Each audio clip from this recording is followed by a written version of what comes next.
Officiel, on n'est plus au Hess. Les plafonds de limite salariale viennent de tomber. La saison passée, le plafond de la limite salariale du FC Barcelone s'élevait à 204 millions. Ce qui était, je pense, l'un des plafonds les plus faibles pour un top club d'Europe. La Liga vient d'étudier, vous voyez le tableau derrière moi. Désormais, le Barça dispose d'une limite salariale de 426 millions. C'est-à-dire le double du plafond qui était de 204 millions en février 2024. Et comme vous pouvez le voir, c'est une bonne nouvelle qui confirme que le club est sur la bonne voie pour revenir au 1 pour 1.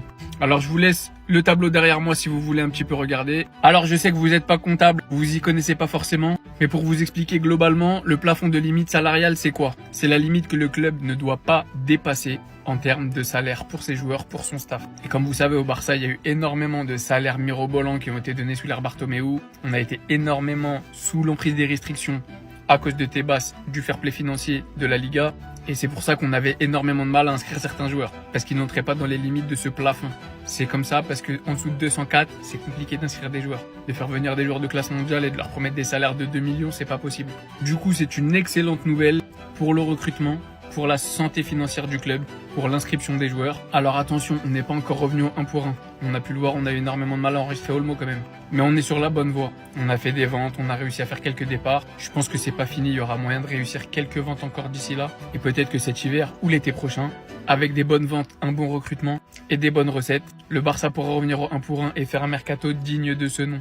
Les gars, on crie pas victoire trop vite, mais on commence à voir le bout du tunnel. Donc si vous n'avez pas compris quelque chose, n'hésitez pas à me dire en commentaire, je vous y répondrai. Et venez célébrer avec moi dans les commentaires. Et n'oubliez pas de vous abonner, partager et republier la vidéo à vos potes qui n'arrêtent pas de nous dire qu'on en hesse. Surprise, Qu'est-ce que je vois ici? Alors appelez ça comme vous voulez, les seringues de Pintus, ou bien Florentino Pérez qui crée des fausses blessures pour éviter d'envoyer ses joueurs en sélection nationale. Ce que je vois littéralement ici, c'est qu'ils sont tous de retour. Bellingham, Tchouaméni, Militao, Ferland Mendy, tout frais n'ayant joué aucun match durant cette trêve internationale. Il s'avère qu'ils sont tous officiellement de retour à l'entraînement, mis à part Camavinga, Ceballos et Alaba qui sont toujours blessés. Camavinga il doit rester genre 2 semaines. Ceballos c'est pas le plus important et Alaba comme vous le savez ça dure longtemps. Je vous parle sérieusement, je dis oui fois 1000 désormais. Si vous me dites qu'on est le seul club capable de rivaliser avec les sélections et leur imposer de ne pas leur envoyer nos joueurs, vous pouvez me dire ouais mais c'est pas bien ce que vous faites, j'en ai rien à faire. Voilà qu'on récupère en cours de saison 4 joueurs titulaires s'étant reposés et ayant joué aucun match. Et croyez-moi, au vu du nombre de matchs qu'on va jouer cette saison, ces précieuses journées de repos, vous allez vous dire putain si seulement nos joueurs en avaient plus. Donc oui merci Florentino Pérez de les avoir conservés pour éviter quelque chose de très grave, revenir en Liga,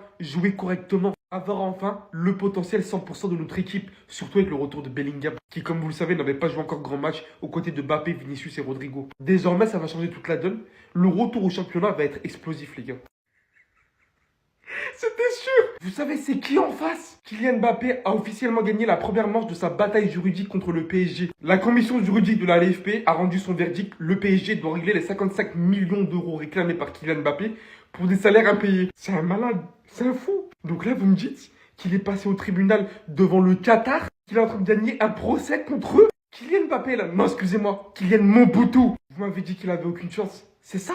En vrai de ouf, miskin au PSG les gars, vous vous rendez pas compte. Je connais pas l'affaire dans les moindres détails, mais à ce qui en est déduit par eux, c'est qu'il leur avait littéralement promis de laisser sa dernière prime pour le voir partir gratuitement du PSG. Et voilà qu'aujourd'hui, vu que le Paris Saint-Germain n'a pas de preuves, voilà qu'aujourd'hui Kylian Mbappé se met à gagner la première manche de son procès en ayant littéralement le juge à ses côtés, parce que le Paris Saint-Germain ne se retrouve avec rien mis à part une preuve qu'apparemment Kylian Mbappé a dit ça oralement. Voilà surtout qu'au final, le Paris Saint-Germain lui paye limite son départ. 55 millions d'euros. La moitié du paiement envers un grand joueur. Je veux rien savoir.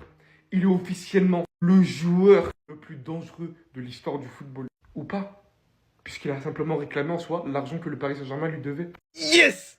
Yes! Yes! Jude Bellingham, Tchouaméni et Militao sont rétablis à 100% de leurs blessures. Et en plus, Militao devrait jouer à côté de Rudiger face à la Real Sociedad. Et que ça me fait plaisir, que ça me soulage. Parce que j'ai cru qu'on allait mettre Valero à côté de Rudiger. Avec tout le respect que j'ai pour Valero, je suis quand même terrifié. Il y a surtout son retour. Le grand Jude, El Grande de Jude Bellingham, l'un des meilleurs joueurs du Real Madrid, le futur Ballon d'Or. Et j'en ai rien à faire, hein. Il y en a certains, ils vont me parler de Vinicius. Pour moi, c'est le Ballon d'Or. Il le mérite entièrement. Ceux qui diront le contraire, mettez-vous de côté. Mais en tout cas, Jude Bellingham fera énormément de bien. Parce que le travail qu'il nous faisait au niveau défensif était tout simplement stratosphérique. Et en plus, offensivement, ce qu'il arrivait à nous ramener, c'était ce leadership. C'était lui qui arrivait à gérer les 3 de devant dans tous les cas. Donc les gars, pour ce match de championnat, vous allez voir la différence. Voilà. Et en plus, il est à 100%. On sait très bien qu'il était un peu blessé à l'épaule, mais là, il sera à 100%. Il va tout déployer. Il va tout casser. On attend juste le retour de Kamavinga. C'est à toi. Bon, en tout cas, on dit alhamdoulilah.